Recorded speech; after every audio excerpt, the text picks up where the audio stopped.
The room did not erupt when Prince George's name was read aloud. It became completely silent. King Charles remained motionless at the head of the table, while Prince William watched the royal solicitor place a sealed document beside the late Queen's personal insignia. Then Camilla understood what had happened. George had not merely received a symbolic inheritance. The young prince had been named the principal future heir to Queen Elizabeth II's protected private estate, and her composure shattered instantly. Before we go deeper into what this really means for the royal family, make sure to subscribe so you don't miss a single update. Camilla pushed her chair backward with such force that the sound cut through the room. She demanded that the final paragraph be read again.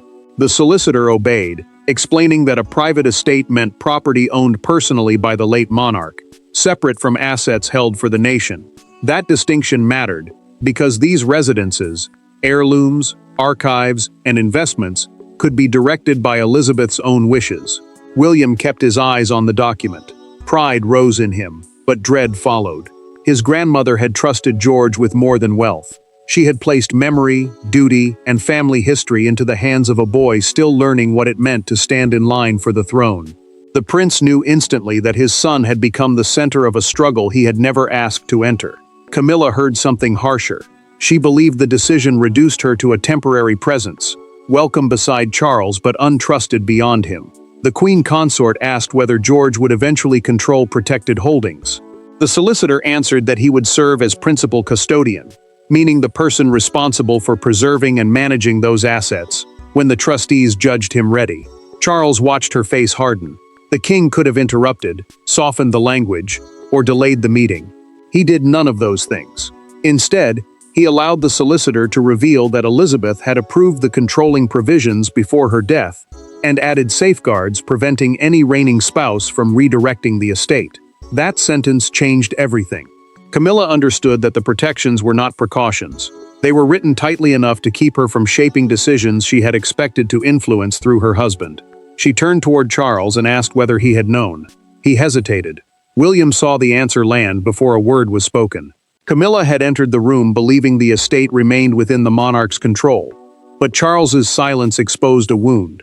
The decision had been protected from her long before George's name was read aloud, and now she wanted to know who else had been waiting for this moment. For Prince George, the announcement carried no sense of triumph. He was still a young heir being asked to inherit the emotional weight of a woman whose influence defined the monarchy. For Camilla, however, his selection represented something harsher. The late queen had trusted the future to a child rather than to her son's wife. Between them stood Charles and William, two fathers facing opposite responsibilities, one protecting his marriage, the other protecting his son. William found George alone in a Windsor sitting room, his hands folded in his lap. The boy asked whether he had done something wrong because he had heard Camilla shouting behind closed doors. The prince felt anger rise, not at his son, but at the fact that a child felt guilty for an inheritance he had never requested. George occupied a place in the family. As William's eldest child and a future sovereign, meaning someone expected one day to become monarch, he was raised to see duty as service rather than reward. That made the inheritance dangerous. Elizabeth's private estate was separate from the crown estate, the institutional property managed for the monarchy and the nation. Her personal holdings carried memory, affection, and choices that belonged to her alone. William knelt beside him and chose each word carefully. He explained that inheritance could make adults behave as though love were measured in houses, jewelry, and signatures. The future king told George that Elizabeth's decision was not a prize and not proof that anyone else mattered less. Still, he could see the boy searching his face for reassurance. Charles found Camilla in her apartment beside a cup of tea. She did not greet him. She said George's selection had reduced her to a temporary figure in a family she had spent decades trying to join. The king heard the sadness beneath her fury, yet he understood that her pain could not become pressure on his grandson. Camilla asked whether Elizabeth had warned him. Charles admitted that his mother had spoken about protecting certain assets for the next generation, but he withheld the account. His restraint deepened the silence between them. Then she asked whether Catherine had known. Charles looked away. That movement carried more force than any answer. Camilla suspected that William and the Princess of Wales had been prepared while she had been left outside the circle of trust. Before the king could respond, the Queen Consort said she would not accept a decision because it had been written beneath Elizabeth's seal. Her anger was no longer about what George had inherited. It was about who had known, who had remained silent, and who she believed had secured her exclusion. The decision had not begun inside a solicitor's office. It began during a winter gathering at Sandringham, when a seemingly minor disagreement exposed a division Elizabeth could no longer ignore. One private conversation, held after the family had left Christmas lunch, convinced the late Queen that her personal legacy required stronger protection. Those present dismissed the exchange as another tense royal moment. In reality, it became the point of no return, and George's future inheritance was shaped before the night ended. Months earlier, Camilla had proposed reorganizing several private royal collections under Charles's future household. The plan sounded practical, but its meaning ran deeper. A royal collection was a group of historic objects preserved by the family, and control over it meant deciding who could access, display, or protect those memories. William objected because heirlooms linked to Elizabeth, Prince Philip, and Princess Diana would have passed beneath one central authority. That threatened William because Diana's memory could be absorbed into another household's narrative. Christmas evening brought the buried conflict into the open. Camilla told Elizabeth that younger heirs should not control historic property until they had proved useful to the crown. The phrase landed with brutal force. George had entered the adjoining corridor and heard enough to understand that adults were discussing his worth. Elizabeth noticed him near the doorway. She closed the folder before her, called the boy inside, and asked him to return a small framed photograph of Philip to her desk. The Queen kept her voice calm, but the gesture carried a warning. Her great-grandson was family, not an instrument whose value could be tested against service. Camilla tried to explain that she had been speaking about responsibility, not affection. The Queen did not argue. She simply ended the conversation without offering reassurance, leaving the Queen consort to face the weight of what had been said and who had heard it. William found his grandmother later that night. He told Elizabeth that George must never become a bargaining piece between rival royal households.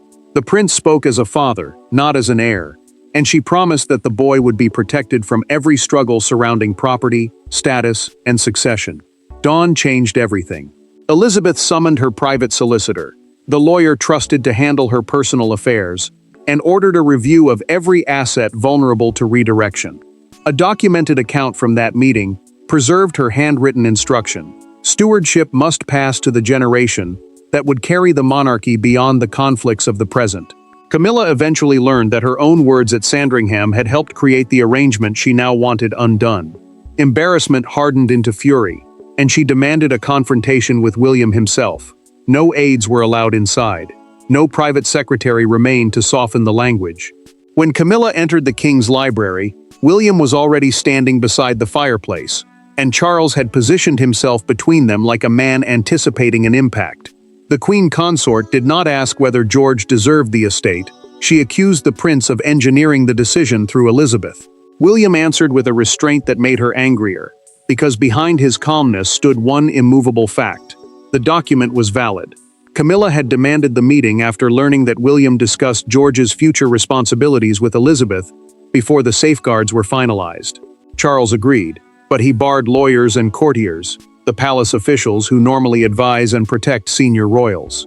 The king believed this had to begin as a family argument, not a constitutional battle that could harden every position. Camilla placed the inheritance summary on the desk and pushed it toward William.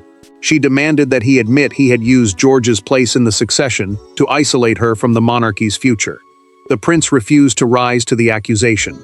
His son had not asked for the estate, he said, and the boy would not be punished because his great-grandmother trusted him. William's calmness only sharpened her fury. Camilla turned toward Charles and asked why he defended his grandson's future more fiercely than his wife's dignity. The king gripped the back of a chair. He looked wounded, but he did not retreat. Then William disclosed the clause that changed the room. The document contained a conduct clause, a rule allowing trustees to restrict anyone who pressured George or tried to redirect the assets. The future king said the wording was clear. Any challenge aimed through the child could trigger limits on access. Charles finally broke his silence through an admission made in that room. Elizabeth had asked him personally to promise that he would never use sovereign authority, the legal power attached to the monarch, to overturn her private wishes. He had given his word, and he would not break it now. Camilla removed a brooch from her coat and set it beside the papers. She told Charles that symbols of acceptance meant nothing when trust had been withheld. The king did not reach for it. William watched both of them and understood that the argument had moved beyond inheritance. Camilla turned for the door. As she left, William noticed her phone angled toward an annex listing the trustees. She had photographed the names. The confrontation had failed to move the document, but it revealed her next path. If she could not break the inheritance emotionally, she would test the people empowered to enforce it. Power inside the monarchy rarely announces itself with raised voices. It hides in signatures, private appointments, and carefully chosen names. While Camilla focused her anger on William, the true authority rested with a small group of trustees selected by Elizabeth. They controlled when George would assume responsibility, how the assets could be used, and who could approach them. Yet one trustee had served Charles for years, and Camilla believed loyalty to the king might prove stronger than loyalty to the dead. Anne read the trust document alone at St. James's Palace and stopped beside her mother's signature. The Protected Trust Council was a small group appointed to manage Elizabeth's private assets until George became old enough and properly prepared. It included a senior solicitor, a former household official, an independent financial custodian, and Anne herself. Their role mattered because no single family member could quietly redirect the estate or claim private authority through marriage, rank, or proximity to the sovereign. The barrier was legal, personal, and difficult to penetrate. Anne placed her hand over the final page and promised that Elizabeth's wishes would not be diluted by pressure. She also knew the responsibility was temporary. The trustees would hold operational control until George reached the stated age and completed a preparation program overseen by William and the Princess Royal, meaning the monarch's senior working sister. Camilla chose the weakest point. She telephoned the former household official and argued that excluding the reigning queen consort could fracture royal unity. He listened with respect, but his answer remained firm. Unity, he said, could not mean obedience to one household when the late queen had created safeguards for another generation. Charles learned of the call through a written briefing from his private secretary. He confronted Camilla in their sitting room and asked why she had approached a trustee without telling him. She insisted she was defending his dignity.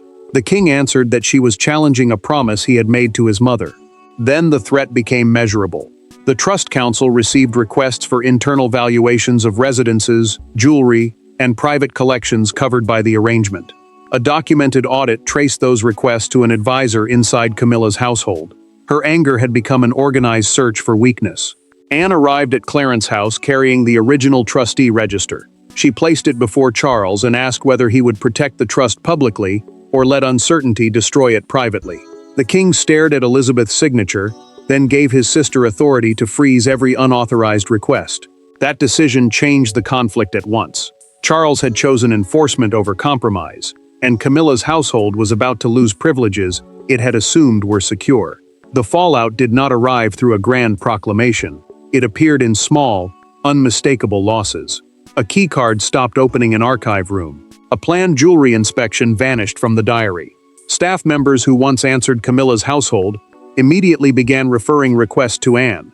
By midday, the queen consort understood that Charles had authorized a defensive wall around Elizabeth's estate.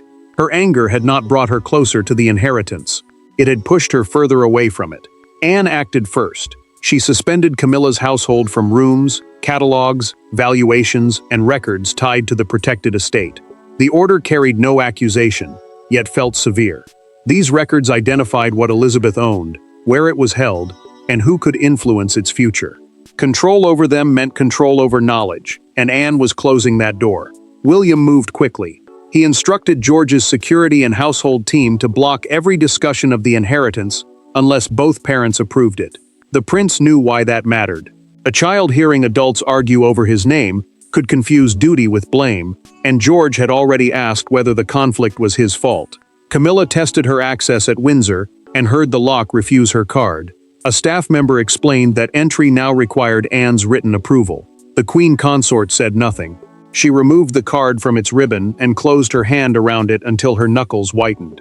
The quiet corridor made the humiliation feel public. Charles found her with the disabled card on the table. She asked whether he understood what it meant to be treated as a threat inside one's own family. The king answered that the restriction protected the estate, not a judgment on her worth. Camilla heard only the distance between those ideas. Then William received a private briefing from a palace aide. Camilla's advisor had prepared a draft legal memorandum, questioning whether George, as a minor, could be designated at all. A legal memorandum was a written argument examining how a rule might be challenged. The document was never submitted because the advisor warned that attacking George directly could destroy Camilla's public standing and her marriage. Catherine found George during an evening walk and reassured him that nothing had changed about mourning. He still had school, duties, and a family that would protect him. George listened, but his silence revealed how deeply the conflict had entered him. Charles understood restrictions secured property but not trust. He arranged a private meeting with William, without lawyers, titles, or palace staff. The estate was safe, yet the family was not. Before the damage became permanent, the king needed the prince to speak not as an heir, but as a father.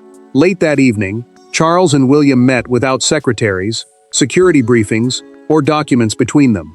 The king poured 2 glasses of water and left both untouched. For the first time since the announcement, neither man spoke about trustees or legal authority. They spoke about George. Charles admitted that inheritance had shaped his entire life before he understood its meaning. William answered that his son must not grow up believing every family relationship carries a price. In that private exchange, the conflict finally shifted. Charles had chosen a modest room at Windsor because formality had become part of the problem. No institutional representative sat nearby, and no formal record would preserve their words. The king wanted honesty without performance. William wanted one answer. Would his father protect George clearly, or continue balancing the child's safety against Camilla's anger? Charles confessed that fear had slowed him. He had delayed defending Elizabeth's decision because he worried that open support would destroy his wife's trust. William answered that hesitation had already caused damage. George had heard raised voices, watched adults withdraw, and begun to believe that the argument existed because of him. The admission wounded Charles. He said his grandson should never have connected inheritance with blame, and he regretted allowing appearances to matter more than the boy's emotional safety. The monarch had spent a lifetime learning how public duty could swallow private feeling. Now he saw the same machinery closing around George. William reached into his jacket and placed a handwritten note on the table. George had asked whether the estate could simply be returned so everyone would stop arguing. The prince did not soften the words. He let the child's question remain between them. That note ended Charles's indecision. Elizabeth's gift had become a burden of guilt for the very person it was meant to protect. The king promised to issue a family directive, a binding internal instruction, recognizing the arrangement and forbidding further challenges to George's designation. William agreed not to present Camilla as an enemy before his son. The future king said George must learn that boundaries can be firm without turning into bitterness. Charles accepted the distinction and asked Anne to restore ordinary household courtesies while keeping every estate restriction intact. Personal dignity would be restored, but legal influence would not return, drawing a firm line between compassion for Camilla and surrender to her demands. Then the private secretary called. Details of the inheritance had reached the press. The 2 fathers had finally chosen the child over the conflict, but the palace doors could no longer contain the story. By morning, the entire country would judge what the family had tried to settle alone. At dawn, the dispute became impossible to hide. Newspaper vans lined the road outside Windsor. Broadcasters interrupted scheduled programming, and royal commentators treated George's inheritance as a declaration about the monarchy's future. Yet one image captured the public mood more powerfully than any legal explanation. The young prince was photographed arriving at school, holding William's hand and looking directly ahead, while the front page beside the palace gates carried 6 words: "The Queen chose the future king." Outside Windsor Castle, a newspaper vendor raised that front page above a crowd. The palace had confirmed that George would become the principal steward of assets from Elizabeth's private estate. A principal steward is the person trusted to preserve and manage property for the future. The statement also stressed that nothing had changed in the constitutional line of succession, the legal order deciding who inherits the throne. Broadcasters framed the decision as more personal than constitutional. Elizabeth had passed trust across 2 generations, bypassing immediate family tension to protect the monarchy's longer future. Some viewers saw confidence in George. Others saw a severe judgment on Camilla, because the arrangement left her without control over the estate. Camilla unfolded the newspaper at breakfast and froze. She folded it inward until George's face disappeared beneath the crease. The queen consort understood what continued resistance would now mean.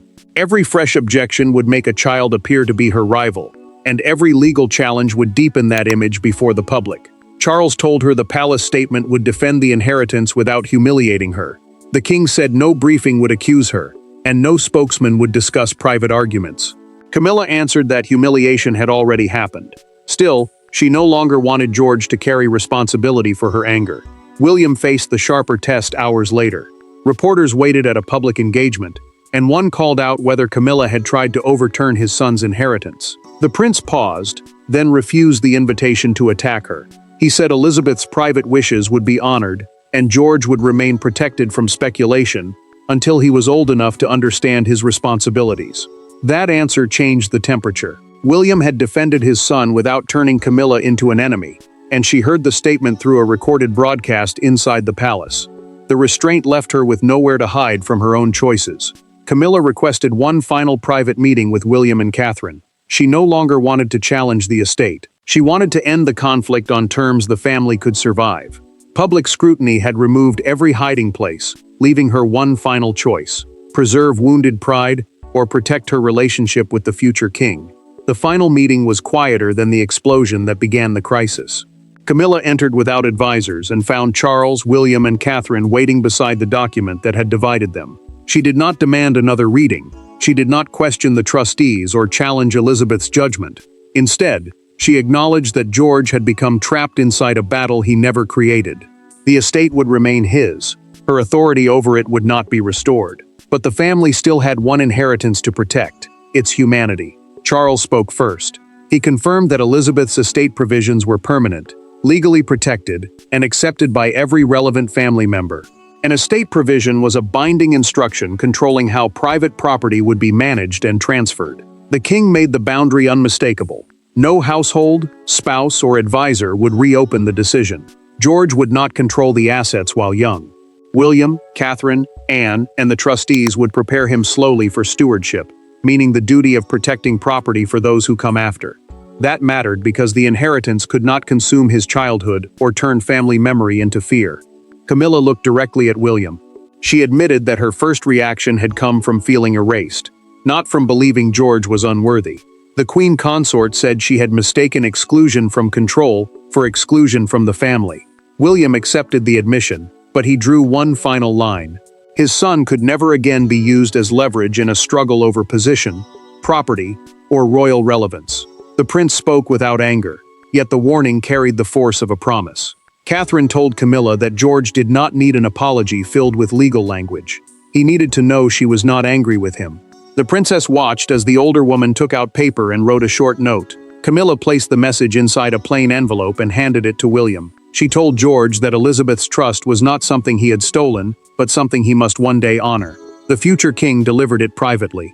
George read the note and asked whether he could keep Elizabeth's framed photograph on his desk. William agreed, reminding him that stewardship begins with memory, not possession. Charles restored normal relations between the households while leaving every estate restriction in place. Camilla accepted the boundary. The king upheld his promise. William protected his son. The inheritance remained secure. The argument was finished, and the monarchy moved forward with a clear verdict. George had been chosen not to possess Elizabeth's legacy, but to preserve it. Thanks for watching. Please don't forget to like and subscribe, and we will see you in next one.